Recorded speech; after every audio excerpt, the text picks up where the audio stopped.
मायरा ने शिवी का हाथ पकड़ा और उसे वहां से उठाने लगी। तभी आर्य ने कहा, उसका हाथ छोड़ दो मायरा, उसे क्रिटिकल मेडिकल कंडीशन है। अगर तुमने उसे छुआ तो तुम्हें भी इन्फेक्शन हो सकता है। आर्य की बात सुनकर मायरा ने उसका हाथ छोड़ दिया। आपको ये बात पहले बतानी चाहिए थी। शौर्य और मायरा उससे काफी दूर जाकर खड़े हो गए। मैं चलती हूँ। शिवी को आर्य की बात अच्छी नहीं लगी, बोट कर जाने को हुई। तभी आर्य ने कहा, मुझे अभी मीटिंग में टाइम लगेगा, हम शाम को बात करते हैं। ठीक है, फिर आपको घर आना होगा, मायरा ने कहा और शौर्य के साथ वहां से जाने लगी। उनके वहां से जाते ही आर्य ने राहत की सांस ली और शिवी से कहा, thank God and you too, आज तुमने मुझे बचा लिया। आपको इस तरह उनके सामने मेरी मेडिकल कंडीशन का जिक्र नहीं करना चाहिए था। यही वजह है कि मैं खुद को लोगों से दूर रखती हूँ। आगे से आपको मुझसे कोई काम हो तो आप वीडियो कॉन्फ्रेंस के जरिए कर सकते हैं, वरना कहीं आपको भी इन्फेक्शन ना हो जाए। शिवी ने फाइल उठाई और वहां से बाहर जाने लगी। बाहर जाते हुए उसने शौर्य और मायरा को देखा। उनको देखकर उसने अपने मन में कहा, थैंक गॉड इन दोनों की वजह से बच गई, वरना तो इतने सवाल पूछ रहा था कि जवाब देना मुश्किल हो रहा था। आर्य से जैसे तैसे पीछा छुड़वाकर शिवी अपने फ्लोर पर आ गई। कहीं ना कहीं उसे आर्य को अपने भाई बहन के सामने उसकी मेडिकल कंडीशन का जिक्र करना अच्छा नहीं लगा। शिवी काम करते हुए भी उसके बारे में सोच रही थी। मुझे इतना बुरा क्यों लग रहा है? मैंने झूठ बोला था, मुझे ऐसी कोई मेडिकल कंडीशन नहीं है। वो तो मैंने अपने बचने के लिए कहा था, लेकिन ये लोग तो मेरी बात को पकड़ कर ही बैठ गए। मेरा अच्छा खासा आने वाला संडे भी बर्बाद हो गया। मुझे कुछ भी करके डर्मेटोलॉजिस्ट के पास जाने से बचना होगा। एक हफ्ते पहले मेरी लाइफ अच्छी खासी जा रही थी, इससे अच्छा तो मैं फेल ही हो जाती। शिवी को अब खुद के ही झूठ बोलने पर पछतावा हो रहा था। ऑफिस खत्म होने के बाद आर्य एली के घर जाने के बजाय ओबरॉय मेंशन गया। रात का टाइम होने की वजह से पूरी ओबरॉय फैमिली डिनर टेबल पर मौजूद थी। आर्य को अचानक वहां देखकर मिस्टर विक्रम सिंह ओबरॉय काफी खुश हुए, तो वहीं आशुतोष ओबरॉय के चेहरे के भाव बदल गए। आर्य ने जब कैरन और शौर्य की मॉम क्रिस्टी को एक साथ डाइनिंग टेबल पर देखा तो उसके चेहरे पर तंज भरी मुस्कुराहट थी। मैंने ये कभी नहीं चाहा था कि हम लोग इतना भी मिलजुल कर रहें। तो क्या तुम्हें जलन हो रही है हमारी फैमिली से? आशुतोष जी बोले, सब तुम्हारी तरह नहीं होते जो रिश्तों में एडजस्टमेंट नहीं कर सकते। क्रिस्टी काफी समझदार है और उसने हमारे रिलेशन को एक्सेप्ट कर लिया है। काश सालों पहले तुम भी कर लेते। जो एडजस्टमेंट पर टिके होते वो सच्चे रिश्ते नहीं होते मिस्टर ओबरॉय। आर्य ने उसे तंज भरी मुस्कुराहट के साथ जवाब दिया। इससे पहले कि यहाँ एक और कोल्ड वॉर शुरू हो, हमें भाई को यहाँ से ले जाना होगा। मायरा ने शौर्य से फुसफुसा कर कहा। शौर्य वहां कुछ बोल पाता उससे पहले मिस्टर आशुतोष बोले, तुम तो घर छोड़ चुके हो ना, फिर यहाँ क्या कर रहे हो? मुझे भी कोई शौक नहीं है यहाँ आने का। शौर्य और मायरा को मुझसे जरूरी बात करनी थी, इसलिए वो मेरे ऑफिस आए थे। अटैचमेंट या प्यार जैसा तो कोई रीजन नहीं हो सकता। जरूर इन्हें मेरी जरूरत पड़ी होगी, तभी वहां तक चले गए। आर्य के जवाब देने के बाद आशुतोष जी ने शौर्य और मायरा की तरफ देखकर कहा, तुम दोनों को इससे क्या बात करनी है? इस घर में कुछ भी हुआ तो मैं तुम तीनों को छोड़ूंगा नहीं। मुझे तो आप पहले ही छोड़ चुके हैं मिस्टर ओबरॉय। आर्य ने कहा, कम ऑन डार्लिंग। कैरन ने आशुतोष के हाथ पर अपना हाथ रखकर कहा, ही इज योर सन। जरूरी नहीं कि तुम भी इसकी तरह एग्रेशन दिखाओ। ये डिनर टाइम पर आया है, एक अच्छी फैमिली की तरह साथ में डिनर करते हैं। ये बिल्कुल ठीक कह रही है। तुम दोनों थकते नहीं हो क्या आपस में बहस करने से? चलो आओ और खाना खाओ। आर्य, विक्रम जी सख्त लहजे में बोले। उन्होंने आर्य को जवाब देने का मौका नहीं दिया और अपनी जगह से उठकर उसे अपने पास वाली कुर्सी पर बैठा लिया। अब मुझे कोई बहस नहीं चाहिए, यहाँ सब आराम से खाना खाएंगे। विक्रम जी सख्त आवाज में बोले। पीटर अंकल ने कहा था कि लाइफ में आगे बढ़ना चाहिए। अगर डैड आगे बढ़ना चाहते थे तो किसी एक के साथ अपनी जिंदगी बिता सकते थे। इस तरह हर बार अलग अलग लड़कियों के साथ इसे आगे बढ़ना नहीं, दूसरों को तकलीफ देना कहते हैं। उन्होंने न केवल मेरी मॉम को बल्कि मायरा और शौर्य की मॉम को भी बहुत तकलीफ दी है। सोचते हुए आर्य गुस्से से अपने पिता आशुतोष की तरफ देख रहा था। मैंने कहा खाना खाओ आर्य, वरना कहीं सबकी तरह मुझे तुम्हारे साथ भी जबरदस्ती ना करनी पड़े। उसे खाना ना खाते देख विक्रम जी ने डांटा। मेरा मन नहीं है दादू। उनके रोकने के बावजूद आर्य वहां से उठकर अपने कमरे में जाने लगा। कुछ देर बाद ओबरॉय फैमिली डिनर करके अपने अपने कमरे में चली गई। सबके वहां से जाने के बाद शौर्य और मायरा जल्दी से आर्य के कमरे में गए। जल्दी बताओ क्या बात करनी है, मेरा यहाँ दम घुट रहा है। उनके वहां आते ही आर्य ने कहा, हम चाहते हैं आप इस घर में वापस आ जाएं। मायरा बोली, अच्छा तुम दोनों ये कब से जाने लगे? तुम तो हमेशा से मुझे यहाँ से निकालना चाहते थे, तुम्हें तो खुश होना चाहिए। आर्य हंसकर बोला, पहले की बात अलग थी ब्रो। पहले जो भी फाइट थी वो हमारी फैमिली के बीच में थी। जब से वो कैरन यहाँ आई है सब कुछ बदल गया। डैड बस उसके सुनते हैं, जहाँ तक कि मेरी मॉम ने भी कॉम्प्रोमाइज कर लिया। आप ही हो जो डैड का सामना कर सकते हो। आप यहाँ वापस आओगे तो उन्हें मजबूर होकर कैरन को यहाँ से निकालना ही पड़ेगा। शौर्य ने सारी बातें आर्य के सामने रखी। कैरन को यहाँ से निकालने का सारा काम आप हम पर छोड़ दीजिए, किसी को भनक भी नहीं लगेगी और वो अपने आप यहाँ से चली जाएगी। बस आप वापस आ जाइए, मायरा ने कहा। उन दोनों की पूरी बात सुनने के बाद आर्य बेड से उठा और बोला, साफ साफ कहो ना कि तुम घर में बोर हो रहे हो। मेरे और डैड की फाइट से तुम दोनों को जो एंटरटेनमेंट मिलता था वो नहीं मिल रहा है। डैड पूरी तरह बदल गए हैं, इसका मतलब अब वो अपना पूरा टाइम कैरन के साथ बिताते हैं और घर में क्या चल रहा है उन्हें कोई खबर नहीं। इतना कहकर आर्य ने उन दोनों को घूरा और फिर बोला, केशन होने की वजह से तुम दोनों अपने अपने इंस्टीट्यूट भी नहीं जा सकते। दोस्तों के साथ घूमने के लिए डैड ने परमिशन नहीं दी होगी। वैसे काफी अच्छा तरीका निकाला है मुझे वापस यहाँ बुलाकर इस घर में फिर से मेरे और डैड के बीच लड़ाई करवाने की। सॉरी हाफ सिबलिंग्स, मैं यहाँ किसी के एंटरटेनमेंट के लिए पैदा नहीं हुआ। मेरे पास करने के लिए और भी हजारों काम है। उनके मन में जो भी चल रहा था वो आर्य को समझते 1 मिनट भी नहीं लगी। उसने अपनी बात खत्म की और वहां से वापस अपने घर को जाने लगा। ये ऐसे क्यों है? इन्हें हर बात का कैसे पता चल जाता है? मायरा पैर पटकते हुए बोली, सही कहा तुमने, ये हर बार हमारे प्लान पर पानी फेर देते हैं। मन तो कर रहा है इनका सर फोड़ दूं। भगवान करे इन्हें वही बीमारी हो जाए जो इनके कैबिन में बैठी उस लड़की को थी। वैसे भी इन्हें अकेले रहना पसंद है और इनका जैसे नेचर है वैसे कोई और इनके पास आना भी नहीं चाहेगा। शौर्य गुस्से में चिल्लाकर बोला। उन दोनों की बातें आर्य के कानों में पड़ रही थी पर उसको कोई फर्क नहीं पड़ा। उसके चेहरे पर हल्की मुस्कुराहट थी और वो धीमे कदमों से चलते हुए चारों तरफ देखता हुआ वहां से जा रहा था। आर्य ओबरॉय मेंशन से वापस लौट आया था। वो घर लौटा तब तक रात के 11:30 बज रहे थे। वहाँ कुछ नहीं खाने की वजह से उसे भूख लग रही थी। पीटर अंकल को भी उसने खाना लाने से मना कर दिया था। भूख लगने की वजह से आर्य खुद के लिए खाना बना रहा था। इससे अच्छा रास्ते में आते हुए किसी अच्छे रेस्टोरेंट से खाना खा लेता। अब कोई आसान सी डिश भी समझ नहीं आ रही जो 10-15 मिनट में बना सकूं। आर्य किचन में खड़ा इधर उधर देख रहा था। तभी उसकी नजर अपने फोन पर पड़ी। ध्वनि, वो किस दिन कमाएगी? उससे कॉल करके पूछता हूँ। आर्य ने ध्वनि को कॉल मिलाया और लास्ट डायल में शिवी का नंबर होने की वजह से गलती से ध्वनि के बजाय शिवी के पास कॉल चला गया। शिवी ने उसका कॉल पिक किया और कहा, क्या हुआ? तुमने मुझे इतनी रात को कॉल क्यों किया? शिवी की आवाज सुनकर आर्य को अपनी गलती का एहसास हुआ। I am so sorry. मैं अपनी फ्रेंड को कॉल कर रहा था और गलती से तुम्हें लग गया। मैंने तुम्हारी नींद खराब कर दी होगी ना? ऐसा भी कुछ नहीं है, मैं सोने जा रही थी। वैसे तुम इतनी रात को अपनी फ्रेंड को क्यों कॉल कर रहे थे? सब ठीक तो है ना? शिवी ने पूछा। आर्य किचन प्लेटफॉर्म पर बैठकर शिवी से बात करने लगा। उसने जवाब में कहा, हाँ सब ठीक है। एक्चुअली मैं बाहर था और मुझे खाना खाने का टाइम नहीं मिला और मुझे भूख लग रही थी तो सोचा उससे कोई ऐसी रेसिपी पूछ लूं जो आसानी से बन जाए। आर्य की बात सुनकर शिवी खिलखिलाकर हंसी। तुम सच में अजीब हो। तुम कुछ बनाकर खाओगे? इससे अच्छा कुछ बाहर से ही ऑर्डर कर लो। काश मैं कर सकता। बोलते हुए आर्य ने इधर उधर घर की तरफ देखा। एली का घर शहर से काफी दूर बना हुआ था। वो जिस इलाके में मौजूद था वहाँ लेट नाइट डिलीवरी नहीं होती थी। तुम तो ऐसे बात कर रहे हो जैसे जंगल में रहते हो। आर्य से बात करते हुए शिवी की नींद भी उड़ चुकी थी। कुछ ऐसा ही समझ लो। अच्छा, तुम्हें कुकिंग आती है? अगर तुम मेरी हेल्प कर सको तो। आर्य ने हिचकते हुए पूछा। हाँ आती है, और वैसे भी मिडनाइट फूड क्रेविंग किसी नहीं होती। लेकिन हाँ, मैं तुम्हारी तरह किसी को कॉल करके उसे रेसिपी नहीं पूछती। शिवी आर्य को जानबूझकर परेशान कर रही थी। तो तुम क्या बनाकर खाती हो? आर्य ने उत्सुकता से पूछा। कुछ भी। मुझे कौन सी अपनी डिश किसी मास्टर शेफ कंपटीशन में देनी है? कुछ पैकेज फूड भी चल जाता है। 2 मिनट्स नूडल बना लो या ऑमलेट। बिल्कुल नहीं, ऑमलेट रात के हिसाब से सही नहीं, बाकी सब अनहेल्दी है। कुछ और अच्छा से बताओ जो आसान हो और 10 से 15 मिनट में पक भी जाए। आर्य ने फोन स्पीकर पर किया और एप्रन बांधने लगा। ओके, तो कपकेक बना लो या चपाती, पराठा, राइस। शिवी जिस भी खाने का नाम ले रही थी आर्य बस ना बोले जा रहा था। उसके बार बार ना कहने पर शिवी इरिटेट होकर बोली, बाबा रे, कितने नखरे हैं तुम्हारे। इतनी नानुकुर तो कोई छोटा बच्चा भी नहीं करता।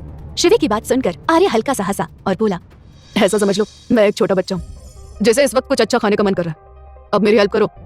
ठीक है। अच्छा बताओ, तुम्हारे वहाँ ओवन है? शिवी ने पूछा। हाँ है। अब बताओ आगे क्या करना है? शिवी के कहते ही आर्य ने तुरंत ओवन में से ट्रे निकाली। Good, pasta. पास्ता चलेगा ना? चलेगा नहीं, दौड़ेगा, मेरा फेवरेट है। आर्य ने सामने की अलमारी से पास्ता बॉक्स निकाला और ट्रे में डालने लगा। शिवी उसे जो जो इंग्रेडिएंट्स बता रही थी वो उसमें डाल रहा था। सब डालने के बाद उसने उसे ओवन में पकने के लिए रख दिया।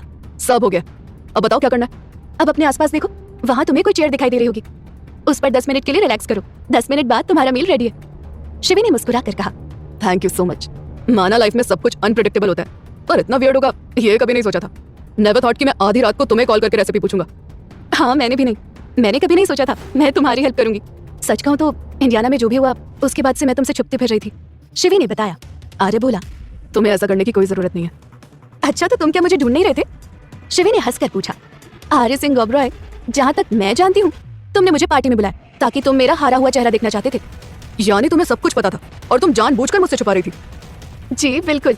शिवी ने हाँ में सिर हिलाकर कहा। अच्छा बताओ, तुम्हें कैसा लग रहा है? तुमने मुझे बता दिया, तुमने वो डील कर ली है। शायद अब मुझे तुमसे छुपना ना पड़े। हाँ, तुम्हें मुझसे छुपने की कोई जरूरत नहीं है जब तक तुमने कुछ ऐसा ना किया हो जिससे मुझे हर्ट हो। आर्य की बात सुनकर शिवी चुप हो गई। उसने आगे कहा, उस दिन तुम आराम से जाकर किसी और चेयर पर बैठ सकती थी, पर तुमने ऐसा नहीं किया और मुझसे बहस करने लगी। न जाने मुझे क्या क्या नहीं बोल दिया। मेरे डैड को भी बीच में ले आई। मेरे डैड जिनसे मैं नफरत। अपने पापा का जिक्र आते ही आर्य ने बात को अधूरा छोड़ दिया।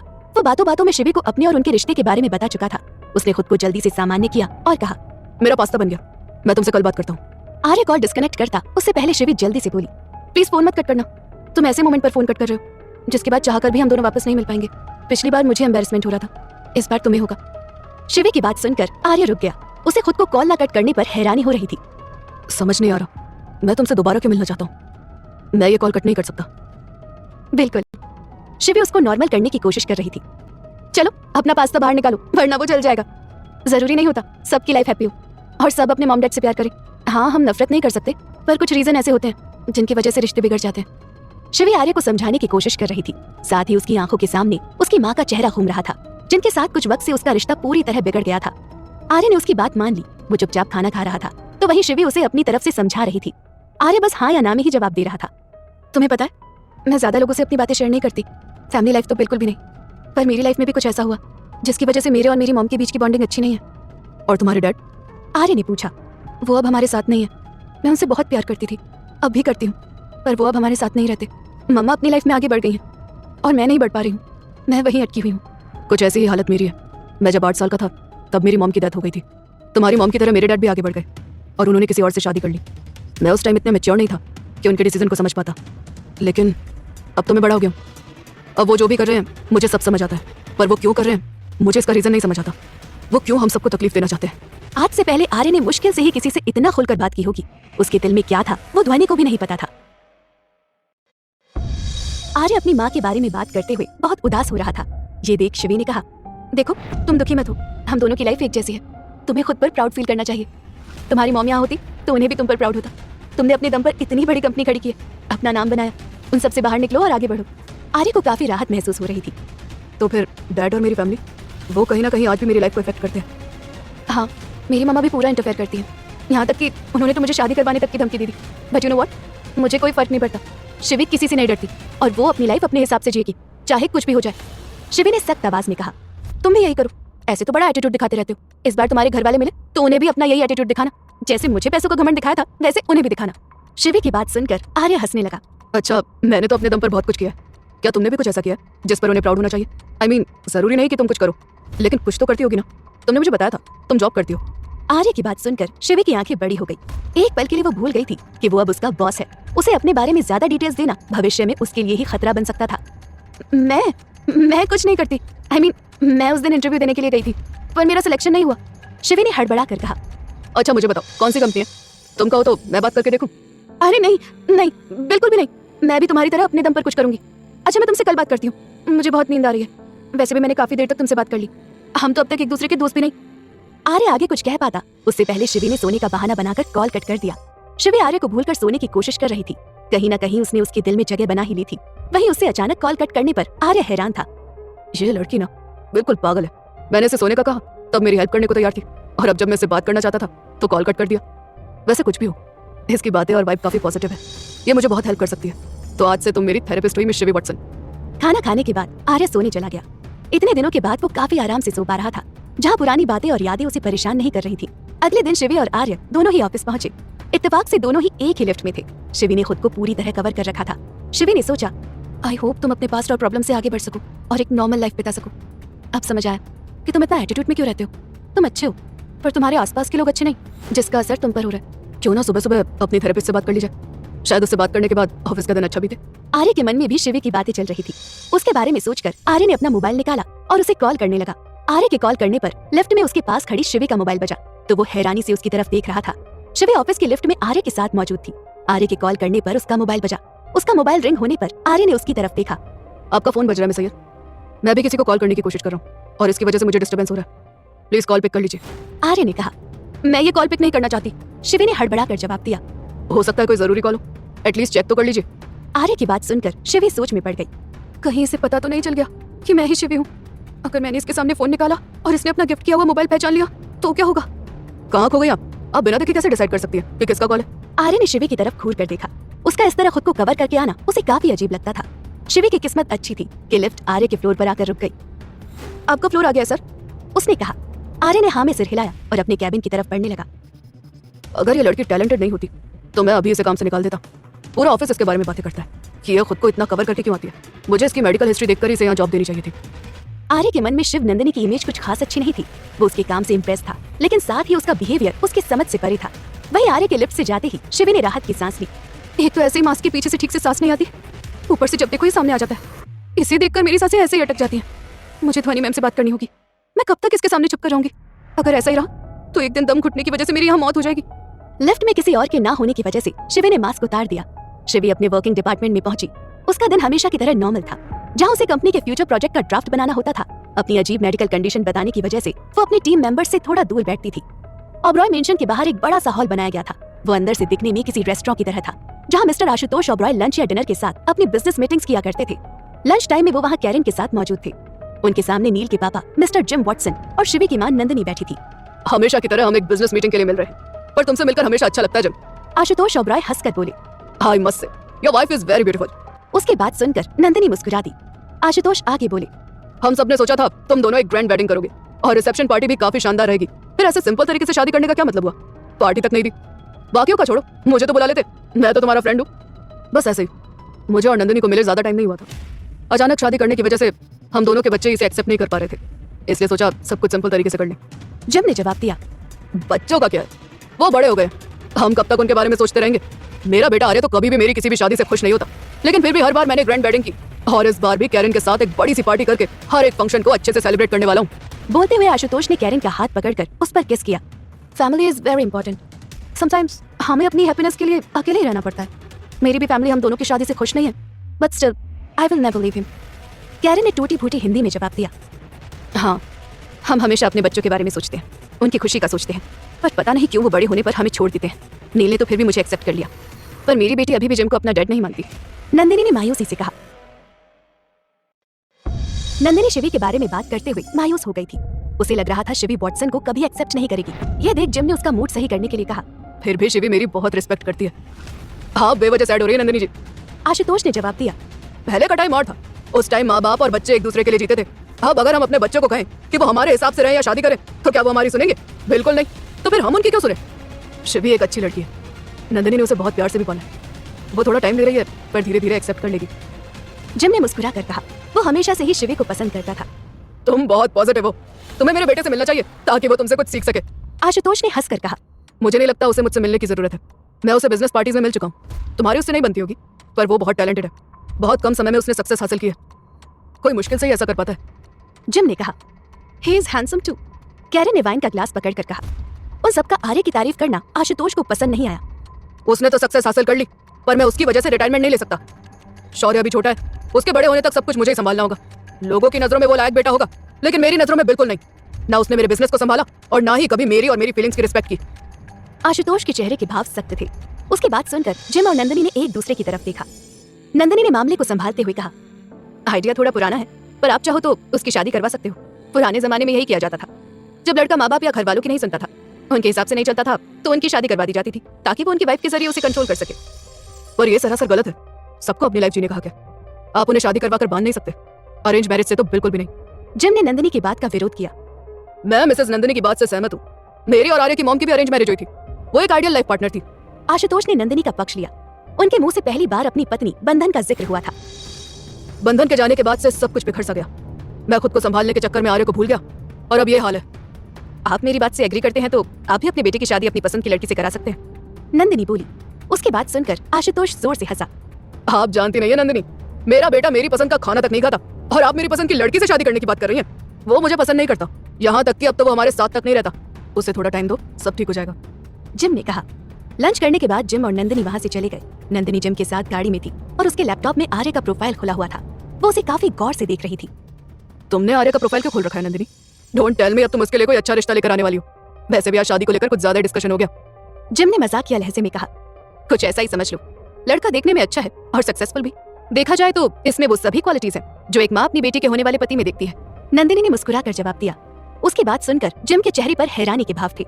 क्या तुम शिवी के बारे में? उनकी बात पूरी भी नहीं हुई थी कि नंदिनी ने हाँ में सिर हिलाया। जिम आगे बोले। कभी भी नहीं। मैंने तुम्हें पहले भी कहा था, पहले के और अब के टाइम में काफी फर्क आ गया और तुम आर्य को अभी जानती ही कितना हो। इसके बारे में मुझे ज्यादा जानने की जरूरत भी नहीं है। वो आशुतोष जी को पसंद नहीं करता क्योंकि उन्होंने एक से ज्यादा शादी की है। किससे साफ है, वो वन वुमेन मैन है। अपने बाप की इतनी सारी प्रॉपर्टी छोड़कर उसने अकेले खुद की कंपनी शुरू की और उसे सक्सेस के मुकाम तक लेकर गया। मुझे नहीं लगता मुझे उसे जानने की जरूरत है। नंदिनी तो जैसे आर्य को एक नजर में ही शिवी के लिए पसंद कर चुकी थी। जैसी चीजें ऊपर से दिखती है वैसी नहीं होती। मैंने आशुतोष के सामने बात नहीं की। आर्य बहुत शॉर्ट टेम्पर्ड है, वो लोगों से खुलता मिलता नहीं है और अकेले एक घर में रहता है। ऐसी चीजें कोई नॉर्मल इंसान तो नहीं करता ना, जहां तक कि उसका कोई दोस्त भी नहीं है। बाकी सब छोड़ो, मुझे समझ नहीं आता तुम शिवी की शादी करवाने के पीछे क्यों पड़ी हो। क्योंकि वो मेरी लाइफ में इंटरफेयर करने लगी है। मैंने इस बारे में तुमसे बात नहीं की, लेकिन वो अपने डैड का केस रीओपन करवा कर न जाने क्या कुछ कर रही है। नंदिनी ने गुस्से में जवाब दिया। तो जाकर उसे समझाओ और प्यार से बात करो। इस तरह शादी करवाना कोई सही डिसीजन नहीं होगा।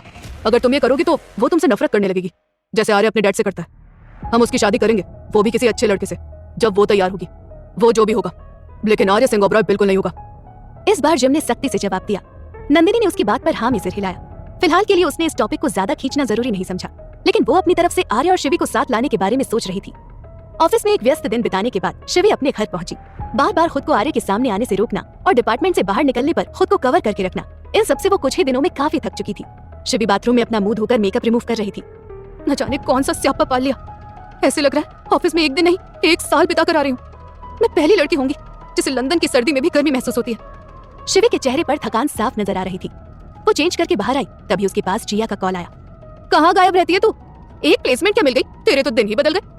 हाँ, काश मैं तुझे बता पाती कि मुझे इन सबसे कितनी खुशी मिल रही है। मैं ठीक से खुली हवा में सांस तक नहीं ले पाती और ऐसा लगता है जैसे किसी ने कपड़ों के पीछे कैद कर रखा है। शिवी ने परेशान स्वर में कहा। ठीक है बस कर।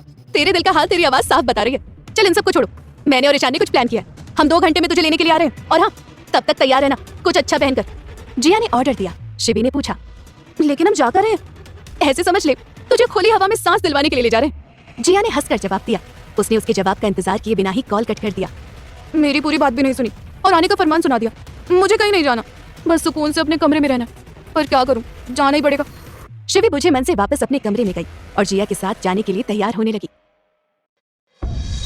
जिया का कॉल आने के बाद शिवी तैयार होने के लिए अंदर गई। उसने ब्लैक बॉडीकॉन शॉर्ट ड्रेस पहना और उसके नीचे ब्लैक लॉन्ग शूज पहने थे। ठंड से बचने के लिए उसने उसके ऊपर ब्राउन कलर का ओवरकोट लिया था। जिया हमेशा मेरे बालों को लेकर ताना मारती रहती है। आज कुछ डिफरेंट ट्राई करके देखती हूँ। शिवी ने अपने बालों को हाई पोनीटेल में बांध लिया। वो उस लुक में बहुत खूबसूरत लग रही थी।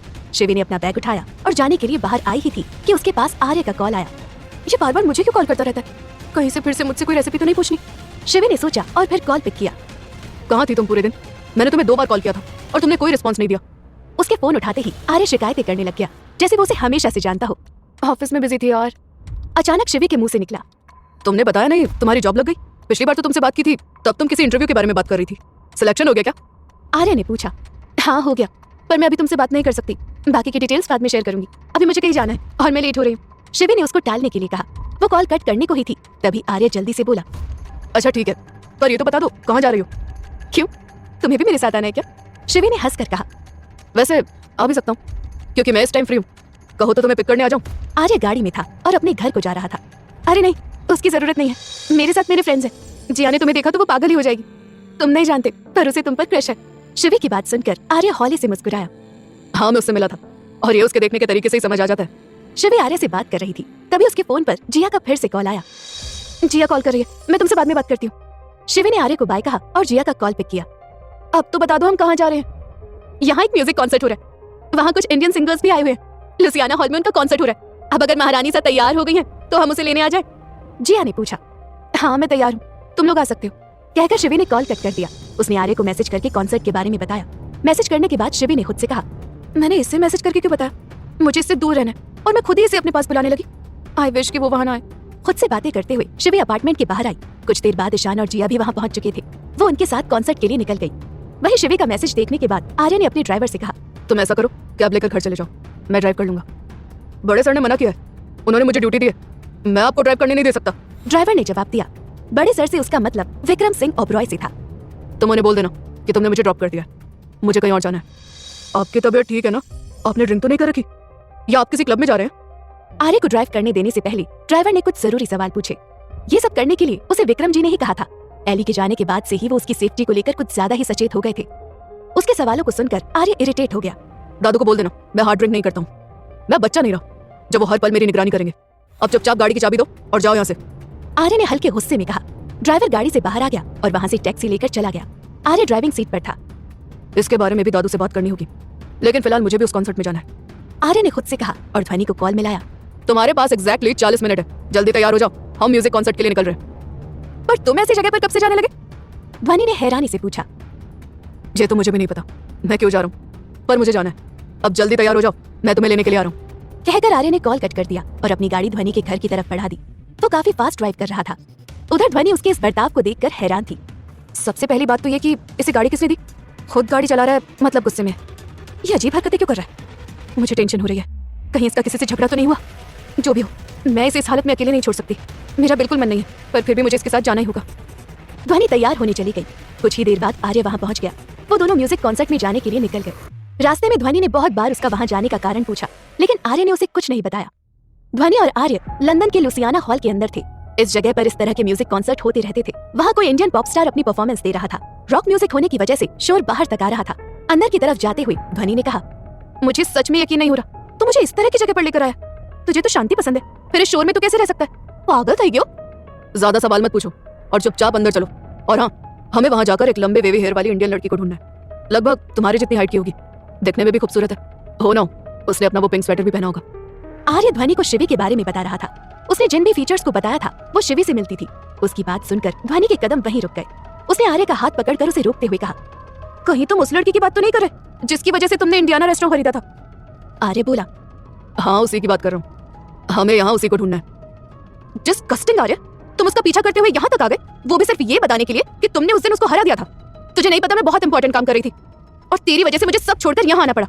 मुझे लगा तुम परेशान हो, मुझे तुम्हारे साथ होना चाहिए, और तुम्हें अपनी जिद और घमंड के चलते उस लड़की को। ध्वनि को आर्य पर बहुत गुस्सा आ रहा था और वो लगातार उसे डांटे जा रही थी। आर्य ने उसकी बात बीच में काटते हुए कहा, अब बस भी कर, मैं यहाँ उससे मिलने के लिए आया हूँ, ना कि उसे कुछ जताने के लिए। तो ऑफिस नहीं आ रही, इसलिए नहीं बता पाया। मैं उससे इन दिनों में 2 से 3 बार मिल चुका हूँ और हमारी दोस्ती नहीं, अभी दोस्ती नहीं हुई, पर मुझे उससे दोस्ती करनी है। आर्य के दिल में जो भी था उसने सीधे सीधे ध्वनि को बता दिया। आर्य की बात सुनकर ध्वनि आश्चर्य से उसकी तरफ देख रही थी। उसने आर्य के माथे पर हाथ रखकर कहा, देख, तू ठीक है ना? अगर तुझे फिर से स्ट्रेस हो रहा है या तू ओवरथिंक कर रहा है तो हम डॉक्टर के पास चल सकते हैं। बकवास मत कर। आर्य ने उसका हाथ झटक कर कहा, मैं बिल्कुल ठीक हूँ। अब शिवी को ढूंढने में मेरी हेल्प कर और उसे यही बोलना कि तुम मुझे यहाँ लेकर आइए। यहाँ घुसने के लिए टिकट भी परचेस करना पड़ेगा, उसके लिए एक्स्ट्रा पे भी करना पड़ेगा। अगर तूने कुछ भी गड़बड़ की तो इन टिकट के पैसे तू ही देगी। ध्वनि को सब समझाने के बाद आर्य वहां से काउंटर की तरफ जाने लगा। उसने एक बार फिर पीछे मुड़कर चिल्लाकर कहा, और हाँ, तुम ही मुझे यहाँ लेकर आई हो। मैं घर जा रहा था पर तुम्हारे कहने पर यहाँ तक आ गया। ध्वनि आर्य को वहां से जाता हुआ देख रही थी। उसने मन ही मन बड़बड़ा कर कहा, समझ नहीं आ रहा, इस बात की खुशी मनाऊं कि तू अपनी लाइफ में आगे बढ़ रहा है, या इस बात का दुख तू एली के बाद शिवनंदनी अय्यर की तरफ अट्रैक्ट हो रहा है। मैंने उस लड़की को तुझसे दूर रहने के लिए कहा था और तुम दोनों दोस्त बन गए। अब तुझे सच का पता चलेगा तो और ज्यादा गड़बड़ हो जाएगी। हे भगवान, बचा लेना मुझे भी और मिस अय्यर को भी। ध्वनि दुविधा में खड़ी सोच रही थी। तभी आर्य टिकट लेकर वहां आ गया। उन्हें अंदर एंट्री मिल गई। अंदर काफी भीड़ होने पर भी आर्य और ध्वनि को शिवी को ढूंढने में ज्यादा टाइम नहीं लगा। आर्य के साथ ध्वनि को देखकर शिवी के चेहरे पर घबराहट आ गई। वहीं जिया आर्य को वहां देखकर खुश हो गई। ईशान और ध्वनि भी अचानक एक दूसरे से मिले तो उन दोनों के चेहरे पर भी खुशी के भाव थे। अरे, तुम इसी कॉन्सर्ट में आई थी? पहले बता देती तो साथ आ जाते। एक्चुअली ध्वनि ने हमारे लिए भी यहाँ से टिकट बुक करवाई थी। मेरा बिल्कुल मन नहीं था, पर इसकी जिद के आगे किसकी चलती है। तभी आर्य ने ध्वनि को कोनी मारकर कहा, है ना ध्वनि? ध्वनि ने हाँ में सिर हिलाया और शिवी की तरफ अपना हाथ बढ़ाकर कहा, मैं आर्य की फ्रेंड ध्वनि हूँ। आर्य ने जैसा तुम्हारे बारे में बताया था तुम वैसे बिल्कुल नहीं हो। हाँ, आज ये बिल्कुल अलग लग रही है, वरना हमेशा इसके बाल खुले और उलझे हुए रहते हैं। आज तुमने अपना पिंक स्वेटर भी नहीं पहना, पर इसमें भी तुम अच्छी लग रही हो। आर्य ने शिवी की तरफ गौर से देखकर कहा। शिवी चुपचाप खड़ी थी। तभी ईशान ने बात बदलते हुए कहा, बातें तो हम बाद में भी कर लेंगे, अभी कॉन्सर्ट एंजॉय करते हैं। सबने उसकी बात पर सहमति जताई। परफॉर्मेंस कर रहे रॉकस्टार के जाने के बाद सामने एक लड़की अनाउंस करते हुए बोली, I know you all love pop music, but this time हमारे साथ कुछ डिफरेंट करने के लिए इंडियन सिंगर आ रही हैं। Hope you will enjoy guys. उसके अनाउंस करने के साथ ही एक फीमेल सिंगर गिटार के साथ पहुंची। परफॉर्मेंस से पहले उसने कहा, ये गाना उन लोगों के लिए जिन्होंने किसी अपने को खोया है। यकीन मानिए वो यही है आपके आसपास। ये बात अलग कि उनके जाने से हमारी जिंदगी रुक सी गई है। उसकी बातें सुनकर आर्य के सामने एली का चेहरा घूमने लगा। परफॉर्मेंस शुरू हो चुकी थी। जैसे ही वो परफॉर्मेंस खत्म हुई, आर्य वहां चक्कर खाकर गिर गया। अचानक उसकी हालत बिगड़ने पर ध्वनि घबरा गई तो वहीं शिवी और जिया हैरान थी। ईशान और कुछ और लोगों की हेल्प से ध्वनि उसे हॉस्पिटल लेकर गई। उसने शिवी को साथ आने से मना कर दिया था। एली! आर्य चिल्लाकर बेड से उठा। वो हॉस्पिटल में था। ये एली से जुड़ी वो आखिरी कड़वी याद थी जो उसे सपने के रूप में दिखाई दे रही थी। आर्य के चिल्लाने की आवाज सुनकर ध्वनि अंदर दौड़ कर आई। सब ठीक है, सब ठीक है आर्य। वो उसे संभालने के लिए उसका हाथ सहलाने लगी। आर्य की आंख में आंसू थे। उसने ध्वनि की तरफ देखकर कहा, मैंने फिर से वही सब देखा, वही सब महसूस किया। मैं चाहकर भी उसे भूल नहीं पा रहा। वो सब गुजर गया है। याद है हम लुसियाना हॉल गए थे, वहाँ शिवी थी। तुमने मुझे उसे ढूंढने के लिए कहा था। तुम उससे मिलने के लिए बहाने बना रहे थे। ध्वनि उसे अच्छी यादें याद दिलाने की कोशिश कर रही थी। वो मुझे छोड़कर क्यों चली गई? उसने कहा था ये दिन हम अपनी जिंदगी में कभी नहीं भूलेंगे। मैं भूलना चाहता हूँ पर नहीं भूल पा रहा। आर्य बार बार उसे एली के बारे में बात कर रहा था। ध्वनि उसे अपनी तरफ से संभालने की कोशिश कर रही थी। ध्वनि ने शिवी को हॉस्पिटल आने से मना किया था, लेकिन उसने ईशान से बात करते हुए हॉस्पिटल के बारे में पूछ लिया था। वो जिया के साथ आर्य का हाल चाल पूछने के लिए हॉस्पिटल पहुंची। ईशान वार्ड के बाहर बेंच पर बैठा था। उसे होश आ गया। उसने शिवी के उसके पास आते ही कहा, लेकिन उसे हुआ क्या था जो वो बेहोश हो गया? शिवी अभी भी आर्य की हालत पर हैरान थी। मुझे नहीं पता, ध्वनि अंदर है और उसने किसी को भी अंदर भेजने से मना किया। ईशान ने बताया। क्या मैं एक बार अंदर जाकर उससे मिल सकती हूँ? शिवी को आर्य की फिक्र हो रही थी। ध्वनि ने मना किया है और डॉक्टर ने भी। शायद उसका बीपी लो हो गया होगा। तुम उसकी फिक्र मत करो, रात काफी हो गई है, तुम्हें घर जाना चाहिए। मेरे पास नील का कॉल आया था। ईशान ने कहा। शिवी मना करते हुए बोली, मैं उससे मिले बिना कहीं नहीं जाऊंगी। शिवी ने जवाब दिया और खिड़की की तरफ आ गई। अंदर आर्य बिस्तर पर लेटा था और ध्वनि उसके पास बैठी हुई थी। ध्वनि की नजर बाहर की तरफ पड़ी तो उसने आर्य से कहा, शिवी बाहर है, वो तेरे लिए परेशान हो रही है। मैं उसे तब तक अंदर आने के लिए नहीं कह सकती जब तक तू उससे ठीक से बात नहीं करेगा। तू चाहे मुझसे कितना भी छुपा ले, पर तेरी आंखों में दिखता है कि कुछ मुलाकातों में ही उसने तेरा दिल जीत लिया है। मुझे उससे मिलना है। आर्य ने धीमी आवाज में कहा। ठीक है, मैं उसे अंदर भेज देती हूँ, पर अभी तुम उससे एली की बात मत करना। हाँ, उससे कभी कुछ छुपाना भी मत, पर अभी अपने रिश्ते को थोड़ा आगे बढ़ने दो। आर्य को सब समझाने के बाद ध्वनि बाहर आ गई। वो नहीं चाहती थी कि शिवी का सच जाने बिना आर्य आगे बढ़े। वो बाहर आते ही शिवी के पास जाकर बोली, तुम उससे मिल सकती हो। वो ऐसे हर किसी के बारे में नहीं सोचता। अगर तुम्हारे मन में कुछ है तो सब सच बताकर ही आगे बढ़ना। पहले तुम्हें ये बताना होगा कि तुम ही शिवनंदिनी अय्यर हो, जो उसके ऑफिस में काम कर रही हो सकता है वो तुमसे गुस्सा हो, चिल्लाए या कुछ भी कहे, पर तुम्हें उसे टाइम देना होगा। बातों बातों में ध्वनि ने उसके दिल की बात जाननी चाहिए।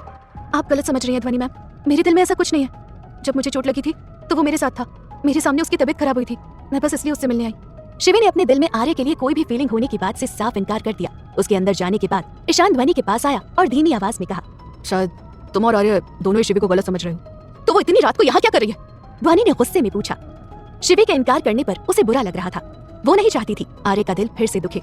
चीजें कॉम्प्लिकेटेड हो उससे पहले शिवी नहीं तुम आर्य को बताओगी कि शिवी उसके ऑफिस में काम कर रही है। तुमने उससे झूठ बोला है तो ठीक भी तुम ही करोगी। ईशान ने गंभीर लहजे में कहा। ध्वनि ने हाँ में सिर हिलाया। एक झूठ की वजह से सब कुछ बिगड़ रहा था। उसकी नींव भी कहीं ना कहीं ध्वनि ने ही रखी थी और अब सब ठीक करने की जिम्मेदारी भी उस पर थी। शिवी आर्य के पास अंदर गई।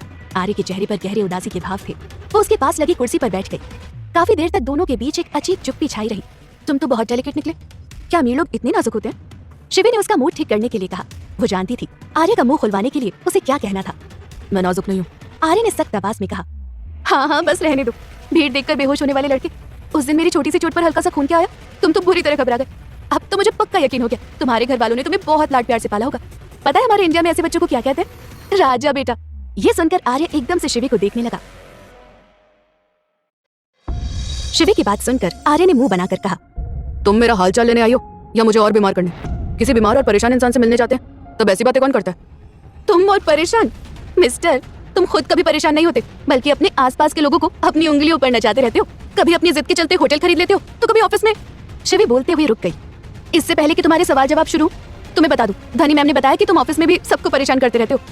रात काफी हो गई है, तुम्हें अपने घर जाना चाहिए। तुम्हारा भाई तुम्हारे लिए परेशान हो रहा होगा। तुम मुझसे कल भी मिल सकती थी, फिर यहाँ आने की क्या जरूरत थी? आर्य ने बात को बदलने के लिए कहा। शिवी ने उसकी बात पर हामी भरी। उसने आर्य के हाथ पर हल्के से अपने हाथ को रखकर कहा, अपना ख्याल रखना। तुम्हें मेरी हेल्प की जरूरत पड़े तो तुम कभी भी कॉल कर सकते हो। अगर आधी रात को तुम्हें भूख लगे तब कॉल करके रेसिपी भी पूछ सकते हो, पर हाँ, ऐसे बेहोश होने की इजाजत नहीं है। बोलते हुए उसकी आंखें भर आई। वो आर्य के लिए बहुत परेशान हो रही थी, पर वो नहीं चाहती थी कि आर्य उसकी आंखों में आंसू देखे, इसलिए वो जल्दी से दूसरी तरफ मुड़ गई। पीछे एक फ्लावर बुके पड़ा था। शिवी ने जल्दी से उसे उठाया और आर्य को देकर कहा, एक बार के लिए इससे काम चला लो। आर्य मुस्कुराते हुए बोला, और अगली बार बीमार हुआ तो क्या लेकर आओगी? ऐसी बातें नहीं कहते। तुम चिल्लाते हुए और दूसरों पर गुस्सा करते हुए अच्छे लगते हो, हॉस्पिटल बेड पर नहीं। मैं चलती हूँ, अपना ध्यान रखना। उसे बाय बोलने के बाद शिवी बाहर आ गई। वो काफी कम वक्त के लिए आर्य के पास रुकी थी, पर उतना समय भी आर्य के लिए काफी था। वो एली के बारे में सोचना छोड़कर शिवी के बारे में सोच रहा था। पागल लड़की, उसने बड़बड़ा कर कहा। शिवी बाहर आई तो ध्वनि ईशान के साथ बैठी थी। शिवी ने जो भी कहा उसके बाद से वो उससे नाराज थी। कल ऑफिस में मिलते हैं, शिवी ने ध्वनि से कहा। उसके बाद वो वहां से जाने लगी। रुको, ध्वनि ने जवाब में कहा, कल ऑफिस में तुम खुद को छुपाने के लिए कुछ भी नहीं पहन कर आओगी। ये मेरी गलती है जो मैंने पहले दिन तुम्हारे सच को सामने नहीं जाने दिया। नाउ आई वांट अब सच उसके सामने आ जाए। मैं कल उसे सब सच बता दूंगी। ध्वनि की बातें सुनकर शिवी के दिल की धड़कन बढ़ गई। एक पल के लिए उसे लगा जैसे आर्य सब जानने के बाद उससे नफरत करने लगेगा। अपने गुस्से में इतनी भी जल्दबाजी मत करो कि चीजें बिगड़ जाए ध्वनि। आर्य की तबीयत खराब है, उसे थोड़ा टाइम दो।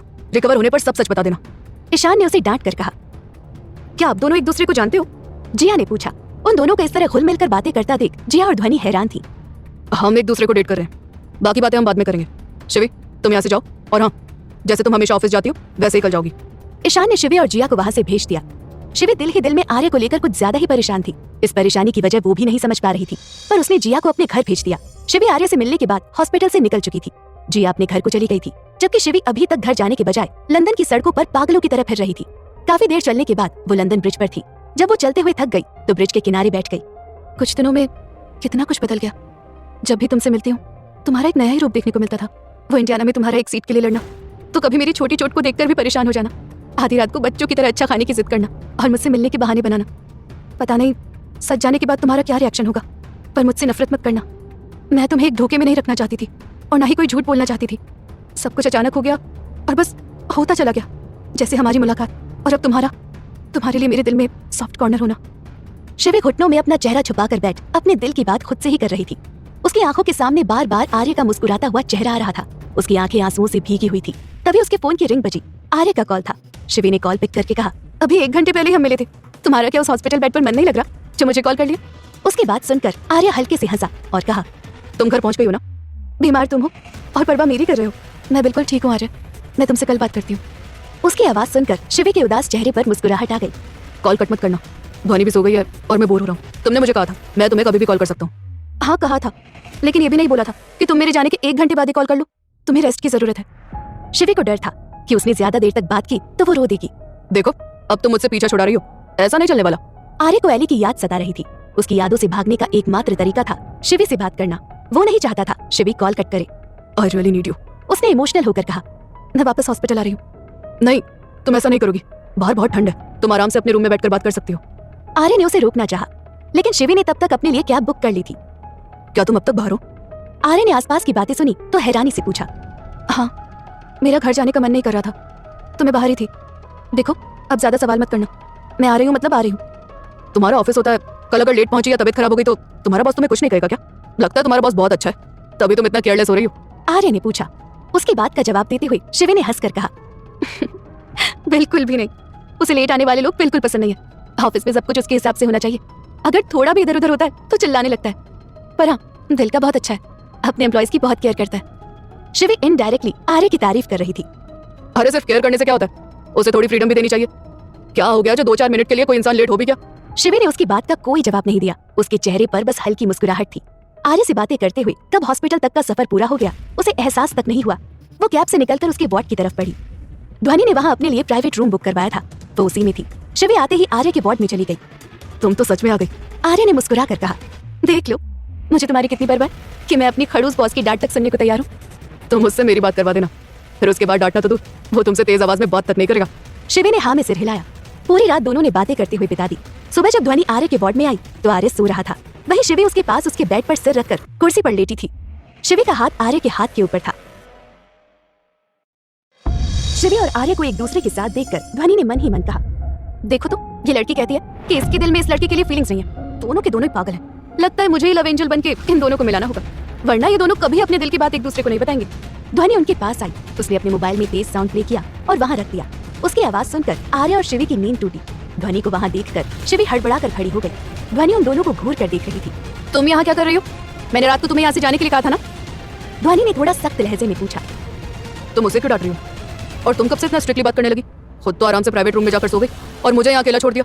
मुझे नींद नहीं आ रही थी तो मैंने उसे यहाँ बुला लिया। आर्य ने शिवी का साथ देते हुए कहा। हाँ ठीक है, पर अब मैं आ गई हूँ तो ये यहाँ से जा सकती है। ध्वनि ने रूखे तरीके से कहा। और मैं यहाँ से कब जाऊंगा? आर्य ने पूछा। तुम्हारे कुछ टेस्ट होने बाकी हैं, उनकी रिपोर्ट्स आने के बाद तुम्हें डिस्चार्ज मिल जाएगा। तब तक चुपचाप यहाँ पड़े रहो। मैंने तुम्हारी फैमिली को भी इन्फॉर्म कर दिया, वो भी आती ही होगी।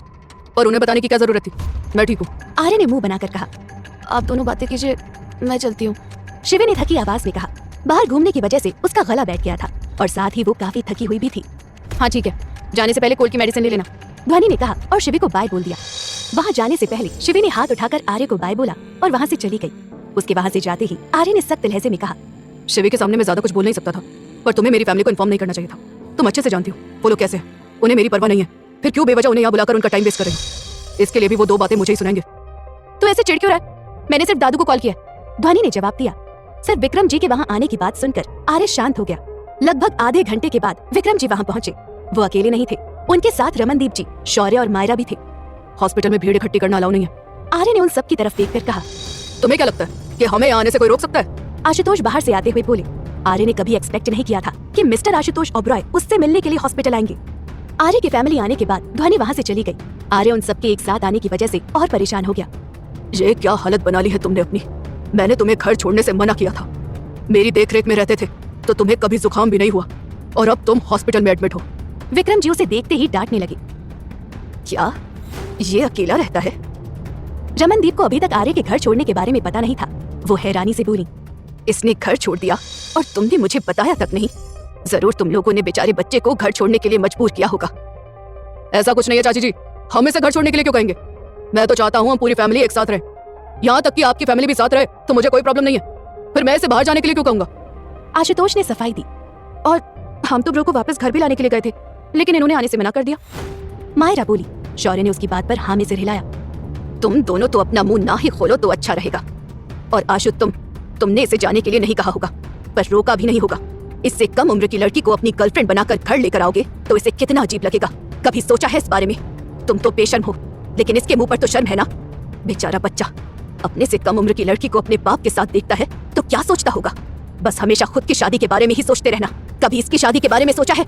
रमनदीप ने आशुतोष को अच्छी खासी डांट लगा दी। रमनदीप की बात सुनकर आर्य खांसने लगा। अब तक वो चुपचाप उनकी बातें सुन रहा था, जबकि वो एक दूसरे को आर्य के घर छोड़ने का जिम्मेदार बता रहे थे। ये मुझसे मिलने के लिए आए हैं या मुझे और बीमार करने? कोई इन्हें बाहर निकाल दो, मेरा बीपी हाई हो रहा है। आर्य गुस्से में उन सबको घूर कर देख रहा था। अब बस भी करो तुम लोग, आर्य वैसे ही बीमार है और तुम लोग इसके सामने उल्टी सीधी बातें कर रहे हो। विक्रम जी ने उन सबको चुप करवाया। मैं कोई बीमार नहीं हूँ, लेकिन हाँ, अगर थोड़ी देर और आपकी बकवास सुनी तो जरूर हो जाऊंगा। फॉर गॉड से यहाँ से निकल जाइए, आर्य ने चिल्लाकर कहा। आर्य के चिल्लाने पर सब चुप हो गए, लेकिन शौर्य जोर से बोला। मैंने तो पहले ही कहा था इनसे मिलने आने का कोई फायदा नहीं है। ये किसी को पसंद तक नहीं करते। यहाँ हम इनकी परवाह करते हुए इनका हाल पूछने के लिए आए और ये हम पर चिल्ला रहे हैं। हाँ, नहीं है मुझे किसी की परवाह, चलो निकलो यहाँ से। आर्य ने काफी बदतमीजी से उसकी बात का जवाब दिया। बहुत हो गई तुम लोगों की आपसी अनबन। मैंने तुम लोगों को आजादी दी, इसका मतलब ये नहीं कि तुम दोनों मेरा सुनना ही छोड़ दो। ये मेरा आखिरी फैसला है और तुम्हें मानना ही पड़ेगा। डिस्चार्ज होने के बाद तुम सीधे ओबरॉय मेंशन में आने वाले हो। आर्य, आशुतोष ने सख्त लहजे में कहा। अक्सर उन्हें किसी पर अपना फैसला थोपना होता था, तब वो इसी तरह बात करते थे। आप अच्छे से जानते हैं मैं आपके घर में नहीं आ सकता। आर्य ने तुरंत ही वहां जाने से मना कर दिया। मैं तुम्हारा बाप हूँ, देखता हूँ कैसे तुम घर में वापस नहीं आते हो। मुझे गुस्सा मत दिलाओ आर्य, जो कहा है वो करो। आशुतोष गुस्से में वहां से जाने लगा। तभी आर्य ने पीछे से तेज आवाज में कहा। आप अच्छे से जानते हैं मुझे घर वापस बुलाने के लिए क्या करना है, आप कर पाओगे वो? आशुतोष सहित वहां खड़े सभी लोग आर्य के कहने का मतलब समझ रहे थे। पार्टी में जो भी हुआ था उसके बाद ही आर्य ने घर छोड़ा था। कहीं ना कहीं वो सब कैरन से जुड़ा हुआ था। अगर आप सच में मुझे घर बुलाना चाहते हैं तो आप जानते हैं आपको क्या करना है। क्या आप अपनी नई गर्लफ्रेंड को घर से निकाल पाओगे मिस्टर ओबरॉय? आर्य ने हल्की मुस्कुराहट के साथ पूछा। वो जानता था कि आशुतोष का जवाब क्या होने वाला है। आप ऐसा कर दीजिएगा, आई प्रॉमिस, मैं घर वापस लौट आऊंगा। आशुतोष एक पल के लिए वहां रुका और उसकी तरफ देखने लगा। सब कोई उसके जवाब का इंतजार कर रहा था, लेकिन वो बिना कुछ कहे वहां से चले गए। उनका कुछ ना कहना सबको यही लग रहा था कि वो कैरन को कभी अपनी जिंदगी से अलग नहीं करेंगे, चाहे फिर सवाल आर्य के घर वापस आने का ही क्यों ना हो। आशुतोष ने जब आर्य को वापस घर आने का कहा तो उसने उनके सामने एक शर्त रखी। वो चाहता था आशुतोष कैरन को घर से निकाल दे। आशुतोष ने उसे कोई जवाब नहीं दिया। वो वहां से निकलकर हॉस्पिटल से बाहर अपनी कार में बैठ सोच रहे थे। तभी उन्हें कुछ सूझा और उन्होंने किसी को कॉल किया। हेलो, मैं आपसे अभी मिलना चाहता हूँ, मैं आपका लियोनार्डो रेस्टोरेंट में वेट कर रहा हूँ। आशुतोष ने मैप में लोकेशन देखकर कहा। वो रेस्टोरेंट वहां से लगभग 15 मिनट की दूरी पर था। कॉल पर बात करने के बाद वो वहां जाने के लिए निकल पड़े। शिवे ऑफिस पहुंच चुकी थी। आर्य आज ऑफिस नहीं आया था। उसके बीमार होने की खबर पूरे ऑफिस में फैल गई थी। ध्वनि भी आर्य के साथ थी। ऐसे में ऑफिस की देखरेख वहां के मैनेजर देख रहे थे। आर्य के नहीं होने की वजह से आज शिवे को अपनी आइडेंटिटी छुपाने के लिए खुद को कवर करने की जरूरत नहीं पड़ रही थी। क्या बात है मिस अय्यर, तुम्हारी बीमारी ठीक हो गई है क्या, जो ऐसे खुलेआम घूम रही हो? उसका खुला चेहरा देखकर हिमांश ने हैरानी से पूछा। शिवे ने उसकी बात पर हामी भरी। आर्य की वजह से वो परेशान थी, इसलिए चुपचाप अपने काम करने की जगह पर जाकर बैठ गई। अब तक आर्य ही उसे कॉल करता था। शिवे आज भी बेसब्री से उसके कॉल का वेट कर रही थी। उसे ऑफिस आए 2 घंटे से भी ज्यादा बीत गए थे। शिवे ने इमरजेंसी का बहाना बनाकर अपना मोबाइल हिमांश को नहीं दिया। काफी देर बाद भी आर्य का कॉल नहीं आया तो झिझकते हुए उसने उसे कॉल मिलाया। उसका कॉल देखकर आर्य को भी हैरानी हुई। उसने फोन उठाकर कहा, तुमने मुझे इस टाइम कॉल कैसे किया? मुझे लगा तुम ऑफिस में हो। हाँ, ऑफिस में हूँ, बस तुम्हारी फिक्र हो रही थी तो कॉल कर लिया। शिवे ने दबी आवाज में कहा। वो टेबल के नीचे छुपकर बात कर रही थी। उसकी बात सुनकर आर्य के चेहरे पर मुस्कुराहट आ गई। वेरी बैड, अगर मैं तुम्हारा बॉस होता तो इस बात पर तुम्हें जरूर काम से निकाल देता। तुमसे मुझे कुछ ऐसी उम्मीद थी। मैंने ये जानने के लिए कॉल किया था कि अब तुम कैसे हो, और तुम की उल्टा मुझे ही डांट रहे हो। शिवे ने झूठी नाराजगी दिखाकर कहा। मैं ठीक हूँ और मुझे अच्छा लगा जो तुमने कॉल किया। मैं वार्ड में अकेला हूँ, क्या तुम थोड़ी देर मुझसे बात कर सकती हो? आर्य ने पूछा। उसके सामने ध्वनि बैठी थी। आर्य की बात सुनकर उसके चेहरे पर मुस्कुराहट आ गई। वो उसे अकेले छोड़कर बाहर चली गई। उसकी बात का जवाब देने से पहले शिवे ने इधर उधर देखा। सब अपने काम में लगे थे। तभी उसने धीमी आवाज में कहा, ठीक है फिर 2 मिनट रुको। शिवे ने कॉल म्यूट पर लगाया और बाथरूम की तरफ दौड़ने लगी। उसे इस तरह जल्दबाजी में भागता देख चिराग दास बोले, लगता है मिस अय्यर हमसे झूठ बोल रही है। ये लड़की बीमारियों की दुकान है, देखो कैसे बाथरूम की तरफ दौड़ कर जा रही है। जरूर आज इसका पेट खराब होगा। तुम उस पर ध्यान देने के बजाय खुद के काम पर ध्यान दोगे तो ज्यादा बेटर होगा। उसका प्रोजेक्ट सिलेक्ट हो गया क्योंकि वो टैलेंटेड है। आज तक तुम्हारा कोई प्रोजेक्ट सिलेक्ट हुआ है? वैसे भी वो यहाँ 6 महीने के लिए। मुझे नहीं लगता इनकी अजीबोगरीब बीमारियों को जानने के बाद मिस्टर ओबरॉय से काम पर रखेंगे। काजोल ने जवाब दिया। उनके डांटने पर मिस्टर दास अपने काम में लग गए। वहीं शिवी अब बाथरूम में थी और बेफिक्र होकर वहाँ बात कर रही थी। वहाँ आते ही उसने कॉल वापस अनम्यूट किया और कहा, अच्छा बताओ, अगर तुम ठीक हो तो तुम्हें डिस्चार्ज क्यों नहीं मिला? क्योंकि ध्वनि ने मेरी फैमिली को यहाँ बुला लिया। जब तक मेरा पूरा चेकअप होकर उसकी रिपोर्ट नहीं आ जाती, मुझे यहाँ से डिस्चार्ज नहीं मिलेगा। बस अब तो एक ही दुआ है, मेरी एब्सेंस में मेरे ऑफिस का कोई जूना बना दे। और तुम्हें ऐसा क्यों लगता है? सब अपने काम को लेकर रिस्पॉन्सिबल है और अपना काम कर रहे हैं। शिवी ने उसे तसल्ली दी। वो जानती थी आर्य के ना होने के बावजूद ऑफिस स्टाफ पूरे जी जान से अपने काम में जुटा था। हाँ वो तो ठीक है, पर सोचो अगर तुम मेरे ऑफिस में काम कर रही होती और बिना मुझे पता लगे किसी लड़के से बात कर रही होती तो क्या पता मेरे ऑफिस में भी कोई ऐसी लड़की हो छुपकर अपने बॉयफ्रेंड से बातें करती हो। आर्य ने शिवी को परेशान करने के लिए कहा, अब तुम मुझे ताने मार रहे हो। पहली बात तो तुम मेरे बॉयफ्रेंड नहीं हो, और दूसरी बात मैंने सिर्फ तुम्हारे हालचाल लेने के लिए कॉल किया था। वो तो तुम अकेला फील कर रहे थे, इसलिए मैं बात करने के लिए बाहर आई। अब तो गलती से भी तुम्हें कभी कॉल ना करूं। शिवी ने मुंह बनाकर कहा, हाँ ठीक है, समझ गया, पर आगे से सच में ऐसा मत करना, मुझे अच्छा नहीं लगेगा। अगर तुम्हें मेरी इतनी ही कह रहे तो ऑफिस खत्म होने के बाद शाम को मिलने आ जाना। उसे सब समझाने के बाद आर्य ने कॉल कट कर दिया। उसके काम को लेकर डेडिकेशन देखकर शिवी ने खुद से कहा, ये कुछ ज्यादा ही ऑनेस्ट नहीं है अपने काम को लेकर। इसकी बातों से साफ है कि ये पर्सनल और प्रोफेशनल लाइफ को मिक्स नहीं करता। हे भगवान, अगर इसका बिहेवियर ऐसा ही है और मैंने उसे सच बताया तो ये सच में नाराज होगा। इससे इस बात से कोई फर्क नहीं पड़ेगा कि मैं इसकी फ्रेंड हूँ या कुछ और भी। दिखेगा तो सिर्फ मेरा धोखा। पता नहीं मेरी ही क्यों मत मारी गई थी जो मैं ध्वनि मैम की बातों में आ गई और इससे बात करने नहीं गई। वैसे देखा जाए तो अच्छा ही हुआ, अगर उस दिन हमारी लड़ाई हो जाती तो मैं कभी नहीं जान पाती ये कितना अच्छा इंसान है। आर्य के कॉल रखने के बावजूद शिवी वॉशरूम में बैठकर उसके बारे में सोच रही थी। पहले उसने उसे सच बताने का डिसीजन ले लिया था, पर आर्य का डेडिकेशन देखकर उसे अब डर लग रहा था कि कहीं सच जानने के बाद आर्य उससे नफरत न करने लगे। उधर मिस्टर आशुतोष ओबरॉय लिनाडो रेस्टोरेंट पहुंच चुके थे। वो पिछले 1 घंटे से किसी के आने का इंतजार कर रहे थे। इस 1 घंटे में उन्होंने 3 बार कॉफी पी ली थी। लगभग 1 घंटे बाद उन्होंने जिसे बुलाया था वो आ गई। वो उनके पास बैठते हुए बोली, I am so sorry mister Oberoi, रास्ता लंबा होने की वजह से मुझे देर हो गई। वो नंदिनी थी। टेबल पर 3 खाली कॉफी मग देखकर उन्हें एहसास हुआ कि उसे आने में काफी टाइम लग गया। कोई बात नहीं, मैं जानता था आपको आने में टाइम लगेगा, थोड़ा टाइम मैं खुद को भी देना चाहता था, इस वजह से जल्दी आ गया। आशुतोष ने जवाब दिया। नंदिनी ने उसकी बात पर हाँ में सिर हिलाया और कहा, आपने मुझे यहाँ अचानक मिलने के लिए क्यों बुलाया? वो इसलिए क्योंकि हमारे ख्यालात काफी हद तक मिलते हैं। मुझे उस दिन आपकी वो बात अच्छी लगी जब आपने आर्य की शादी करने के बारे में कहा था। आर्य की शादी का नाम सुनकर नंदिनी के चेहरे पर चमक आ गई। उसने अपने मन में कहा, थैंक गॉड मैंने जिनको इस बारे में नहीं बताया। अब मैं खुलकर मिस्टर ओबरॉय से आर्य और शिवी के रिश्ते के बारे में बात कर सकती हूँ। आर्य इज नॉट वेल, वो हॉस्पिटल में एडमिट है। मिस्टर ओबरॉय ने बताया। क्या हुआ उसे? वो ठीक तो है? नंदिनी ने पूछा। हाँ वो ठीक है, बस यूँ नॉर्मली थोड़ा बहुत बीमार कोई भी हो सकता है। नंदिनी, मैं अब चाहता हूँ आर्य अब वापस घर आ जाए। वो घर आने को तैयार भी है, लेकिन उसने मेरे सामने एक शर्त रखी है। वो चाहता है मैं कैरन को घर से निकाल दूँ। आशुतोष ने आर्य की शर्ट के बारे में उसे बताया। ये तो बहुत कॉम्प्लिकेटेड सिचुएशन है, आपने क्या करने का सोचा है? वही जो आपने कहा था, मैंने सोचा है कि मैं उसकी बात मान लूँ और उसकी शर्ट के बदले अपनी बात रखूँ। मैं कैरन को निकाल दूंगा, बट बदले में उसे मेरी पसंद की लड़की से शादी करनी होगी। आशुतोष ने अपने इरादों के बारे में नंदिनी को बताया। वो सब तो ठीक है, पर आप आर्य की जिद के आगे झुक जाएंगे, ये सही नहीं होगा कि आप कैरन को घर से निकालें। आप उससे प्यार करते हो, इस तरह बच्चों की बात में आकर हम अपने डिसीजन बदलने लगे तो फिर तो हो गया बेड़ा पार। नंदिनी ने उसे समझाने की कोशिश की। देखा, मैंने कहा था ना, हम दोनों के ख्यालात काफी मिलते जुलते हैं। मैं उसके सामने दिखावा करूंगा और कुछ टाइम के लिए कैरन को कहीं और भेज दूंगा। जब वो पूरी तरह मेरी बातों के जाल में आ जाएगा, मेरी कहीं लड़की से शादी कर लेगा, तब उस दिन मैं कैरन को वापस ले आऊंगा और एक ग्रैंड वेडिंग करूंगा। ये कहते हुए आशुतोष के चेहरे पर मुस्कुराहट आ गई।